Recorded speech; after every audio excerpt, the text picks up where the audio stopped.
안녕하세요 여러분. 저는 Anishamda. Hello everyone, my name is Anish and welcome to K-Maze, where you get lost in the world of Korean stuffs and airing Korea till. So guys, today's video is a little bit different and it's a little bit special. It's special because today's story is related to the National Liberation Day of South Korea, which is on 15th of August, the same day as India's Independence Day.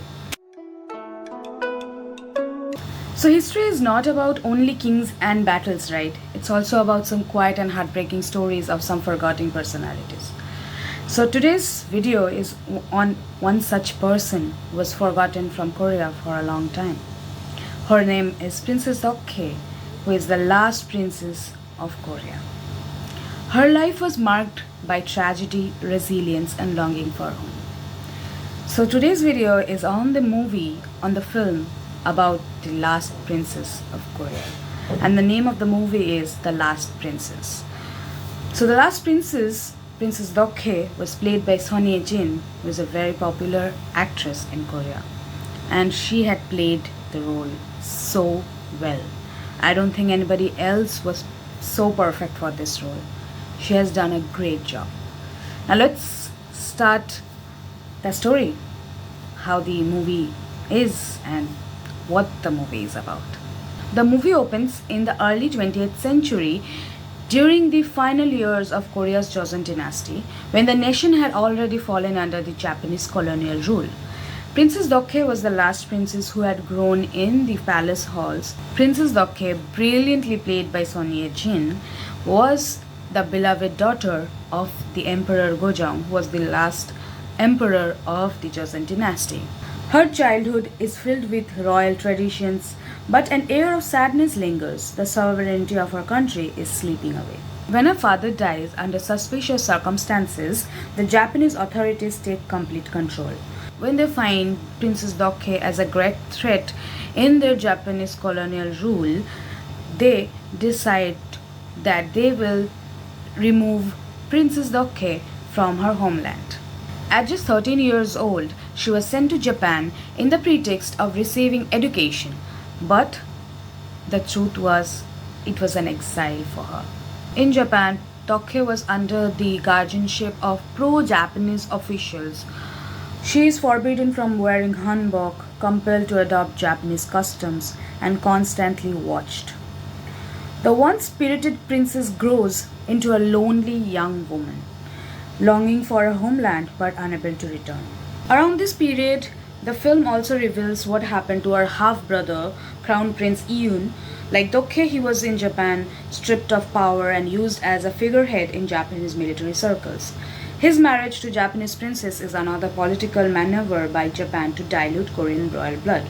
During this time, her childhood friend Kim Jong-un, who was basically a fictional character in this movie, as this is a movie, they had to put some melodrama and action and drama, so that's why they have created some fictional characters also, and Kim Jong-un was one of it. So Kim Jong-un was basically Princess Dokhae's childhood friend. Kim Jong-un was a loyal supporter of the Korean independence movement. He was a Japanese military officer, but he was working undercover for the independence movement also. So when he came to know about Princess Dokhae, he vowed that he will bring her back to her homeland. One of the most stirring scene of this film was when Princess Dokhae went to visit a group of Korean laborers who were brought to Japan under harsh conditions. The workers, worn down by discriminations, are startled when she speaks to them in Korean, reminding them of their heritage and dignity. Despite the risk, she tells them, "Never forget you are Koreans. Our country still lives in our hearts." The scene is significant. It shows she is not merely a passive victim, but quietly defiant, keeping the spirit of Korea alive even under surveillance. After this attempt was failed, she was again dragged to the Japanese home where she was always kept in exile. And Taekuchi, who was the cunning villain, basically the antagonist of this movie, had her captivated in her own room. Taekuchi is cunning and cruel. He sees the princess as an asset to control. To break her spirit, he takes Boksun from her side. Boksun is her maid, her special maid, who was like brought with her from Korea and who took care of the princess when she was in Japan. She cooked for her, she took care of her and everything. She was very close to the princess. But she was removed from her side because she was always supporting her, especially abducting her under the guise of reassignment.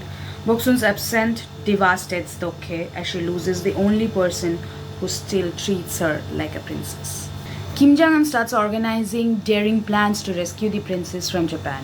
He sneaks her out during a festival parade using distractions and the crowd as their advantage. In a tense sequence, they make it all the way to the boat that will take them to Shanghai, a hub of Korean exiles and independence fighters.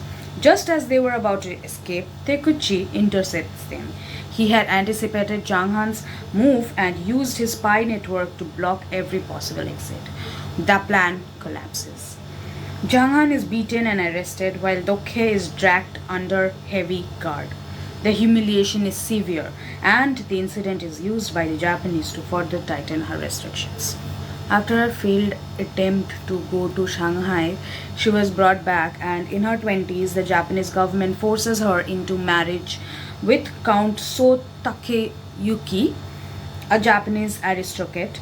This union is a strategic move as they use this opportunity to cement Japan's control by tying her fate with a noble family loyal to the Empire of Japan. Though the Count was not overly cruel, but there was no affection between them. Their relationship is formal, distant, and shaped entirely by politics rather than personal choice. Dokhe gives birth to a daughter whose name was Masai. For a brief period, motherhood brings her some joy, the only light in her otherwise constrained life. She teaches her daughter about Korean traditions in secret, speaking softly in Korean so that her child would know her heritage. After World War II ends in 1945 and Japan surrenders, Korea regains independence. Kim believes that the path is finally clear, but the newly divided Korea faces political instability, and the government hesitates to bring back a royal figure, fearing political implications. And she was not allowed to enter her own country, as it was said that the royal families are no more like a thing in Korea, and so they won't be like making any extra things to bring back the royal family to Korea back. And basically, it was a plan of Taekuchi, you can say, because he said when he was leaving from from Japan to Korea, he said that you will never be able to return to your home country. Yeah, he said that, and she was so devastated after hearing that, because like she was crying and laughing at the both time, like she was losing her mind actually, because who won't when you are so close to go to Korea but you still can't. So after that, Chang'an was severely injured because Taekuchi shot him when he was like attempting to rescue her, and he was sent to Korea back, I guess, and then he became a journalist, and that's how the movie starts actually. That he was a journalist and he got hold of one of the men that used to help him when he was in Japan undercover, working undercover, and so Jang-han became a journalist, and he tried, not basically, he was trying to search for Princess Dokhe in Japan, and that's why he visits Japan after a very long time, and he was a very like a old person who who was injured and was not able to walk properly. Because Taekuchi shot him in his leg. So yeah, that is when he got a like clue that where Princess Dokhe was. He went to meet her husband, and that's when he said that where she was. The combined grief of being cut off from her own homeland and a depressing marriage led her to severe depression. She was eventually diagnosed with schizophrenia. In the film, she spends years in a psychiatric hospital, often sedated and alone. She wears plain hospital gowns instead of royal garments, and her once dignified demeanor fades into a phase of confusion and despair. And that's when Jang-han locates her. These moments in the film are poignant. He treats her not as a broken patient, but as a princess she once was. His presence briefly revives her spirit, reminding her of home and the possibility of returning. It takes until 1962 for the Korean government to grant her return. And in the movie it's shown like Kim Jong-un talks to the Korean government and convince them to bring her back to Korea. So Princess Dokhae is a frail elderly woman, her once vibrant spirit dimmed by years of exile and illness. Dokhae steps off of a plane onto the Korean soil, her eyes brimming with emotion. She kneels down, touches the ground, and silently weeps. Finally home after more than 30 years, but having lost so much along the way. She then reunites with Boksun also over there, as I think that she was sent to Korea back when they took her in Japan.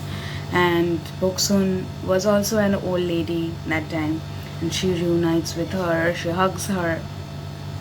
After that, she visits the palace, where now it was a tourist spot. It was empty, there were no people, there were no guards. She sits in front of the throne and revives her old memories when she was still a kid who used to play with her father. And that's the end of the movie. I was literally bawling my eyes when at the end of the movie, like, it was very heartbreaking and very sad. My eyes are tearing up. I literally teared up a lot and I cried a lot while watching the movie. It's a very good movie, guys. The movie Last Princess blends real history with some fictionalized elements like Kim Jong-un, who played a big role in this movie, to create a story that is both a national tragedy and an intimate human drama. It portrays Princess Dokhae not just as a royal, but as a woman who endured loss, betrayal, and loneliness. Yet, she never let go of her longing for a homeland.